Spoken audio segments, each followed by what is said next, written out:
Hello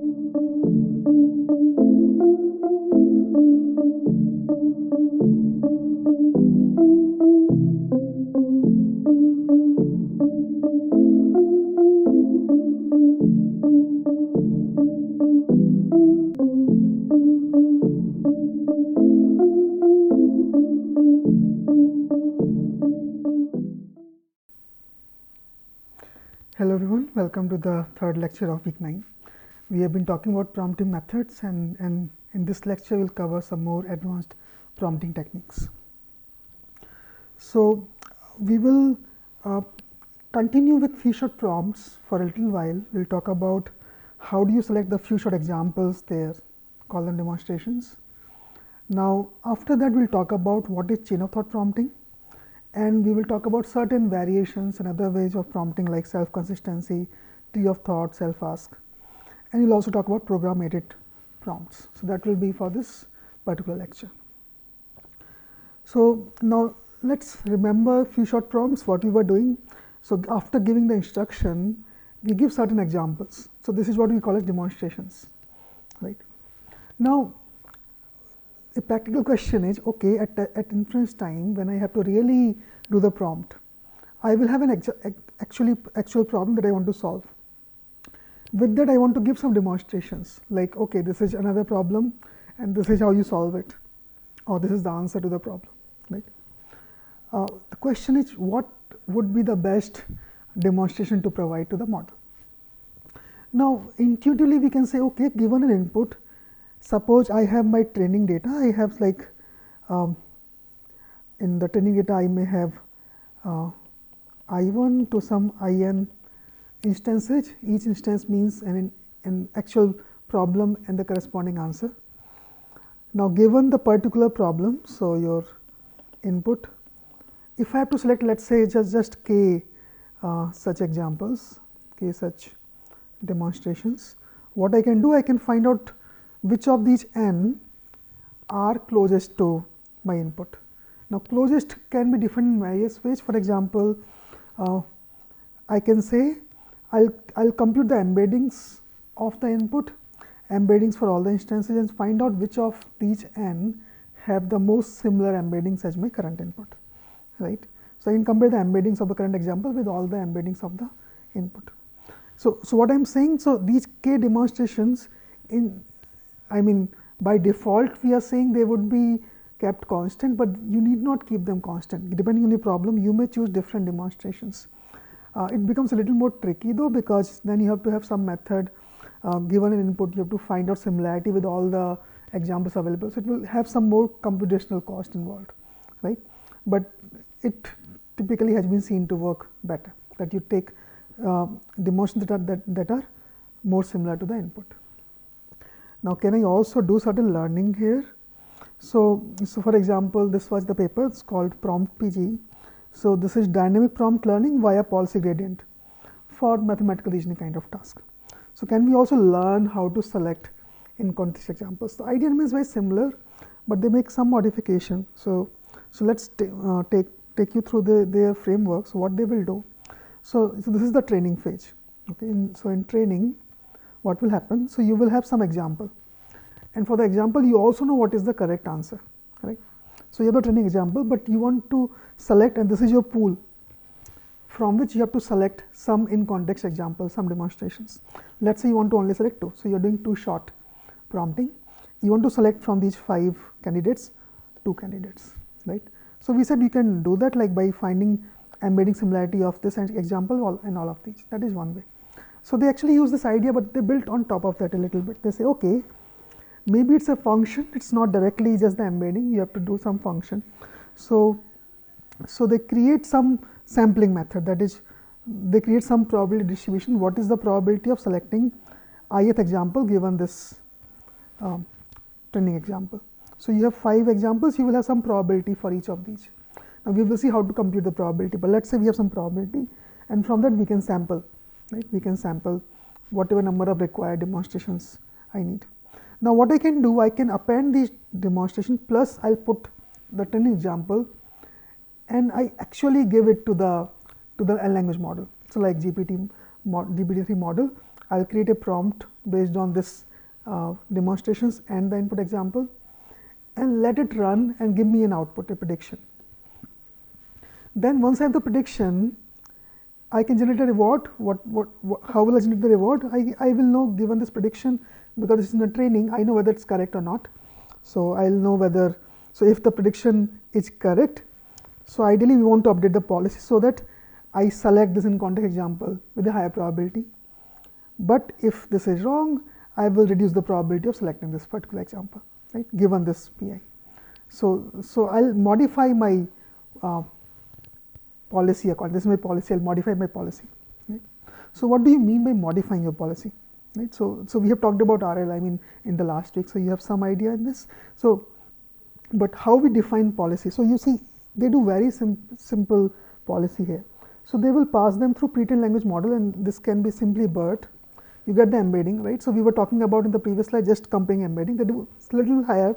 They go to a one-layer neural network whose weights are trainable. So these are the trainable weights, and they will just modify these weights. They won't touch the embedding parameters. They just modify these weights. Okay. So what is the formulation? So they say, okay, so I have the BERT embedding for any example and the BERT embedding for the training example, the actual input.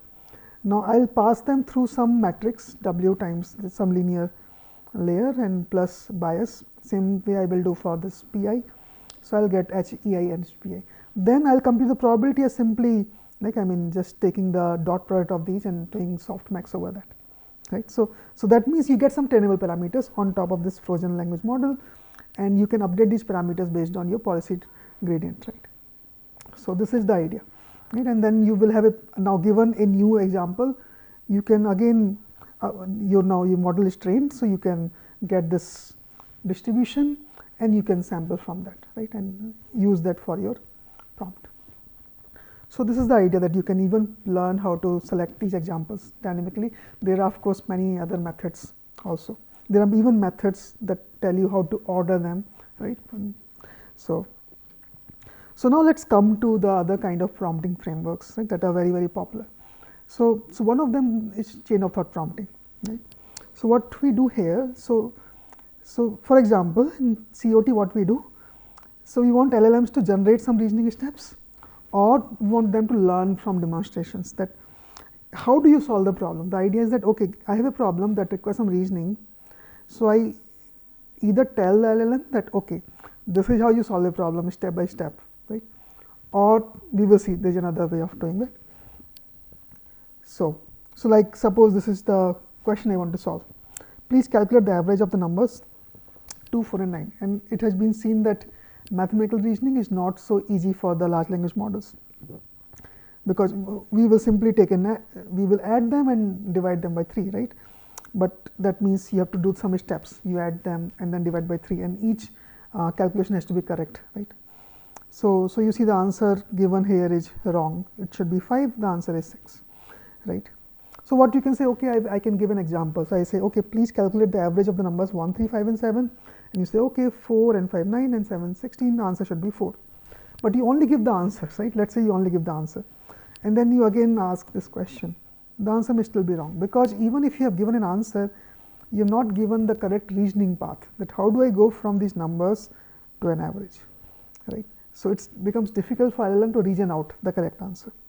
So what do we do in chain of thought reasoning? So we will say, okay, so you will give a detailed problem solving steps that are used to derive the answer, right. So that's what you will do. We will incorporate some reasoning steps into the prompt, and that is what is my chain of thought prompt. So again, so I want to solve the same problem, but I give a similar kind of problem, right. Please calculate the mean square of the numbers 1, 3, 5 and 7. Right. So we say, okay, so we will give the detailed reasoning process. This is my prompt. So calculate the square for each number, right, then sum the squares and divide. There are 4 numbers, so divide the sum by the number of items, and answer is 21. And this whatever is highlighted in green is the reasoning steps. So now, because remember what we said, I mean, so once it will start seeing this example, it will try to follow what has happened in the in context. So, it will start following these kind of steps, okay, given this new question. So, it will start saying, okay, now I will do the steps calculating 2 plus 4 plus 9. So, first do the sum, you get 15, these are 3 numbers, you divide the total sum by the count, and the answer becomes 5. Right. So, it will start doing the steps, right, and that has been seen that COD prompting helps, because you tell the model some reasoning steps and it tries to follow along similar lines to do reasoning. Now, what are the advantage of that? For example, it is used generally when you are solving complex problems that require multiple sub problems, right. So, you can decompose the complex problem into smaller and sequential reasoning steps, and this is typically how humans solve problems. So, this becomes very effective for tasks that require very detailed multi-step calculations and reasoning. It becomes much more transparent, of course, and interpretable, right, because now the model is detailing the reasoning steps and then coming to a conclusion, and you can, it becomes easier to understand why the conclusion was reached for a model. It also makes it a little more interpretable. I mean, especially if you are applying it in fields like medicine, education, and finance, where you require high precision and interpretability. And of course, this is a in context learning process, so you can apply to most of the pre-trained models of the shelf. So, and you can even adapt it to different kind of problems, not just mathematical reasoning. Okay, like here it's a temporal sequencing. So, what are the kind of examples? So, answer questions about which times certain events could have occurred. So, like today Tiffany went to the beach, between what times could they have gone. We know that Tiffany woke up at 5 a.m. and other things, the beach was closed after 4 p.m. and so on, right. So, given some input, and you are given 4 options, and you say, okay, you start writing the prompt, yeah, and so while what you will do in chain of thought, so you will say, okay, so you will have some wake up time is 5 a.m. The only time she could have gone to the beach was this. So, the answer is D. You make certain reasoning, and this is going in the prompt. So, now you have a new question. Hannah went to the soccer field, between what time could they have gone? We know that again she woke up at certain time, it is closed after 6 p.m. So, you have some options. So, you again think step by step in chain of thought reasoning, and you say, okay, this is the wake up time, buying clothes at the mall. So, actually this all reasoning is given inside, right. So, the only time that was free was 5 p.m. to 6 p.m. and then you say, okay, this is the only time she could have Hannah could have gone. So, the answer is C. So, this is the idea, you can apply it for many different kind of problems. So, this is something that you try to help the LLM with, that this is how you reason about this particular problem. While people have seen that if you simply use normal prompting, it does not work even with few short examples, because you have the reasoning path is not very clear. Now, the one that we have seen is the few shot COT, right. So, it is a few shot COT, because we are doing COT, but we are giving some examples on how do you do, how do you think step by step, right. So, what if we do not have an example, right. So, is there also zero shot COT? Like, what does zero shot COT mean? You are not able to give any reasoning steps as an example, right. So, what people have seen, okay, even if you do not give an example, but if you simply say this, let us think step by step, this encourages the model to actually bring out all the reasoning steps. Okay. So, this is a same question, but you simply say let us think step by step, there is no other example given, right, of the reasoning. So, it starts now detailing the process, that is what has been seen. Okay.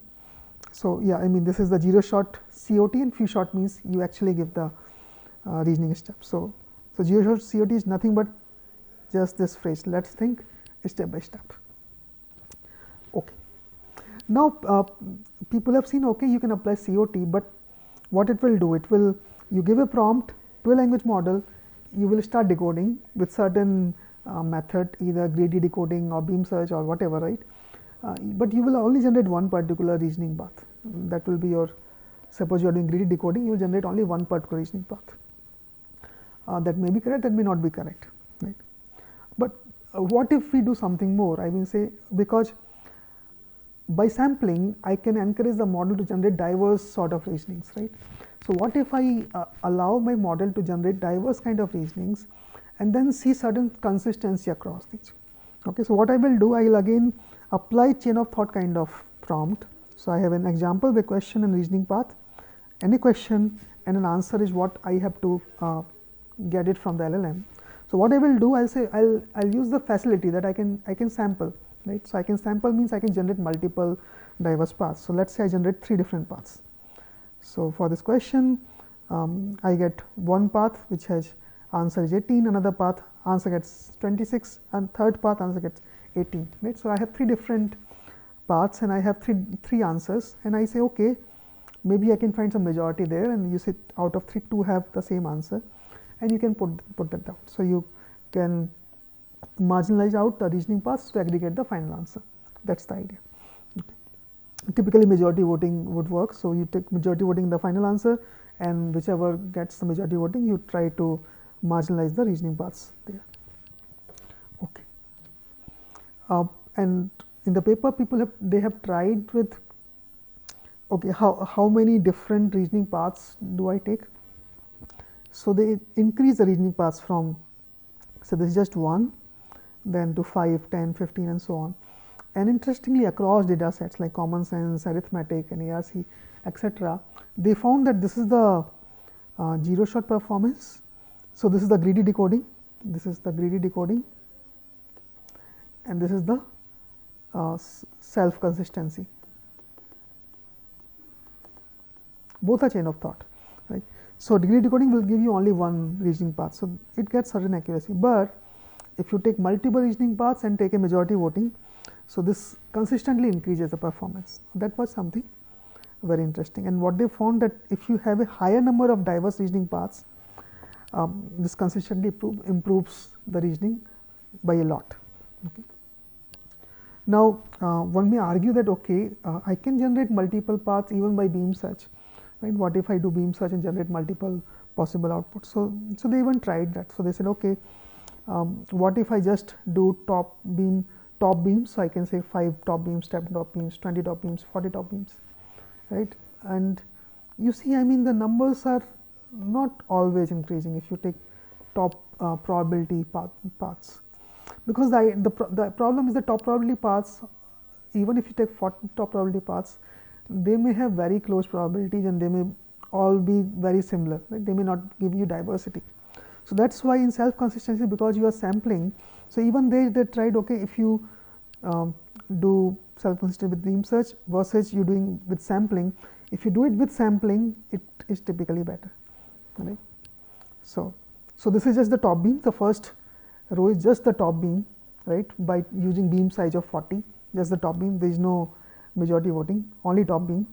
Here you do beam search with say 40 and then do majority voting. So, the performance improves here, but it is better when you do it with sampling, because you get more diversity, right. And that is what happens also in other data set, where with beam search even with top beam you do not get too much, but if you do self consistently with beam search it is slightly higher, but with sampling it is much higher, right. So, this was again interesting thing, that you may need diverse reasoning paths so that you can aggregate over that. And of course, I mean there are a lot of variations of this. So, there is tree of thought paper. So, this is typically for solving complex problems where you may also have to integrate some sort of search mechanism, right. So, this is the normal prompting input output, then you have the chain of thought, you have some reasoning steps, you have this self consistency where you try multiple paths and take a majority voting, right, and take that path. In tree of thought what you do, you actually generate multiple thoughts in between, and you can generate more than one thought. So, you generate a thought, multiple thoughts, then you have to also evaluate them, which thoughts are good, and if some thoughts are not good to proceed forward, you will just say I do not want to proceed with this thought. So, you go back to other thought and you proceed from here, again you say I do not want to process with this path. So, you need some sort of thought validation, right. So, generation of thought, validation of thought, right. and there has to be a search procedure. So, they also said you can do BFS, DFS depending on the problem that you are solving. Okay. And each of this thought, that is a state that you have reached, will be evaluated by a classifier, whether it is a good state or not. And this can be again a prompt. So, a prompt can say whether this is a good state or not, or you can have some sort of majority voting. So, as an example, so this showed in the paper. So, this is a games of 24. So, what is the challenge? So, you will be given 4 numbers, right, like here 4, 9, 10, 13, and your task is that you come up with the arithmetic operations over these 4 numbers, including plus, minus, divide and multiplication, so that you get 24, right. So, there are many ways, right, you can combine these in arithmetic expression, but you want to find one that will give you 24. So, it has a some explosion, right, combinatorial explosion. So, what they propose, they say okay, you start by proposing a prompt that okay. So, you give an example and then say, given this input, what are the possible next steps? Now, here you actually generate multiple possible steps, like you can say okay, I can first do 4 plus 9 is equal to 13. So, gives me with 3 numbers 10, 13, 13, can I reach 24 from these, right.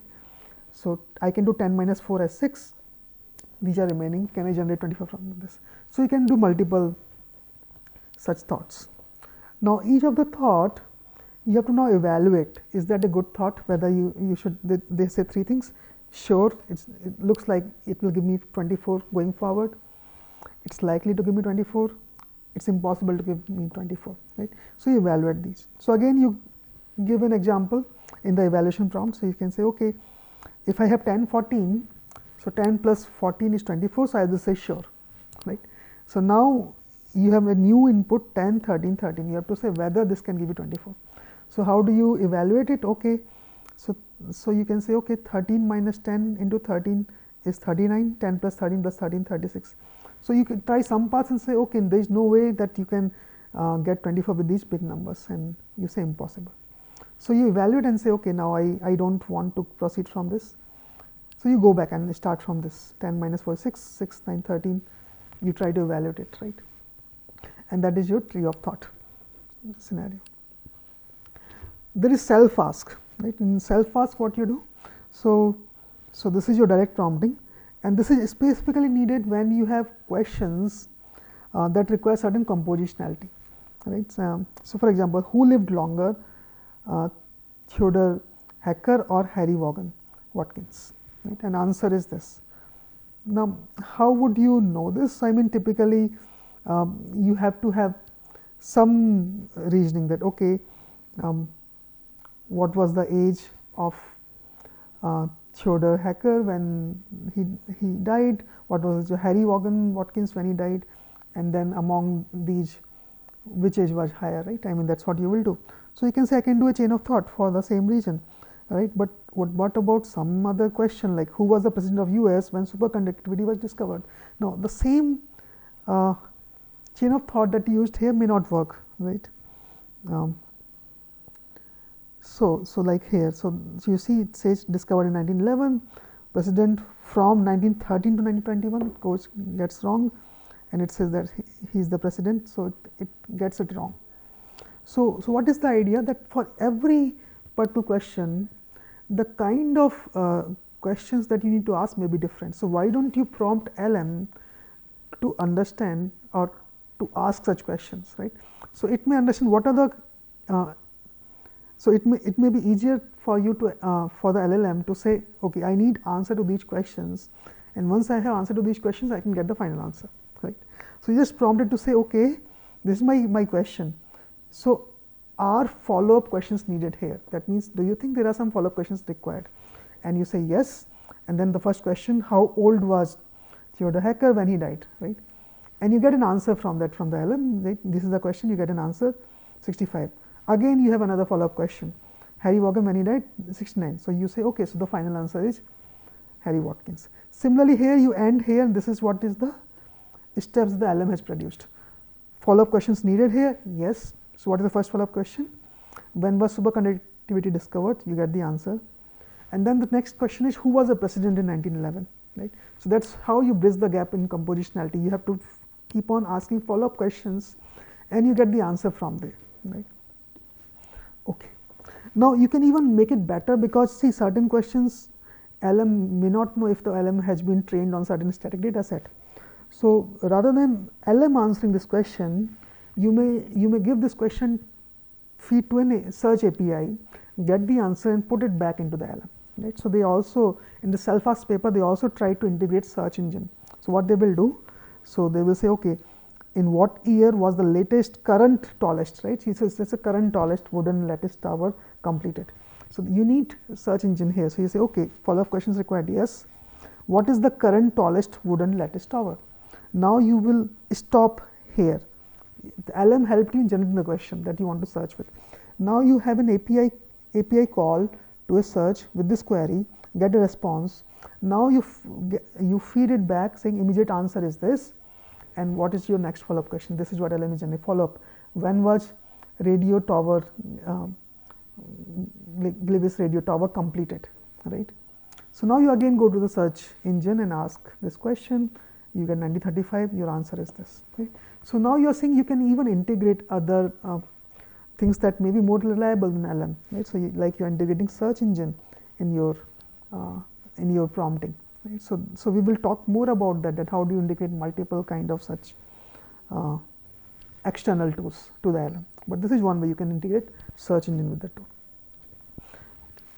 Now coming to from search engine, you can also have programs to help you, right. So, this was program aided language models, PAL. So, and they said, okay, if you have to do actual mathematical reasoning, you can use chain of thought, right, but I mean it becomes more and more difficult for chain of thought to get you the answer if you have more complicated question.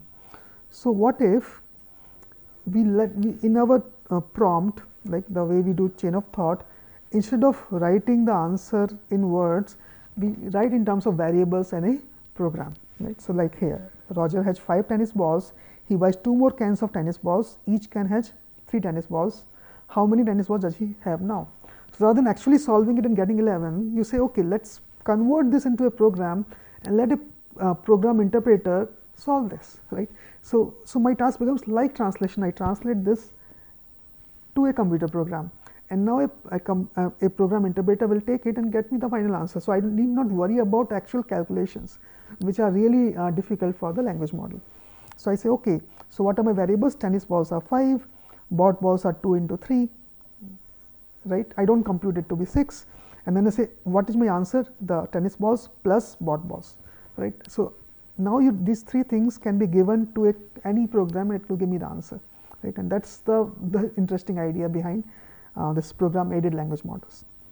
So, you give another question and you can say, okay, the baker started with 200 loaves. So, you have a variable and another variable for what was sold in the morning, afternoon, what are returned, and you create the final answer in terms of these variables and leave it there, right, and let an interpreter print the answer. You get 74, while here you could not, right.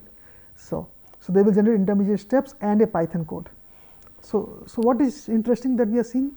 So, this reasoning step are going to the language model, but the actual calculations and all is going to the final program that can do this better, right. It can do the calculations better than language model. Same thing happened in the previous case.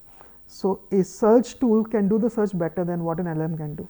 So, you actually interface with the search API, so that you can search there and get the answer directly, right. And a very similar way people talked about this program of thought prompting. So, this was again for numerical reasoning. So, idea is that rather than doing chain of thought and doing actual calculations, you just write a program. Like here you need to write even a loop, right, and doing a loop with chain of thought reasoning may be really complex, but you can write a loop, I mean in program, and a Python interpreter can take this and compute the final output. Like this chain of thought does not get it, but program of thought gets this, right. So, and they were using a specific language models. This is Codex language model to generate the text and programming language statements. And so, again you can see the computation is delegated to a program interpreter. So, you decouple the complex computation from reasoning and language understanding. So, let the LM do the language understanding and convert that to a code, right, that you need to execute to get the final answer, and execution happens by a real compiler, right. So, you actually take it to some Python interpreter and you get the answer. So, another another example, like similarly you have a question, Caddy saves to $20,000 to the bank. After 3 years, the sum with compound interest is $1,000 more than the sum with the simple interest rate. What is the interest rate of the bank? So, you actually write in terms of a program, and you solve using SymPy and get the final answer. While if you do chain of thought, it becomes very complex and you don't get the correct answer, right.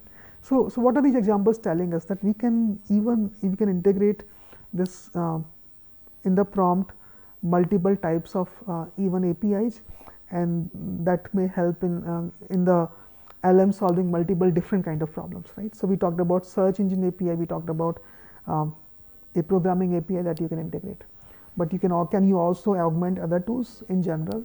So, we will talk briefly about that in the next lecture.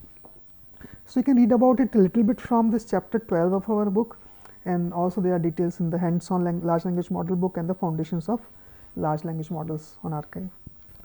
Thank you.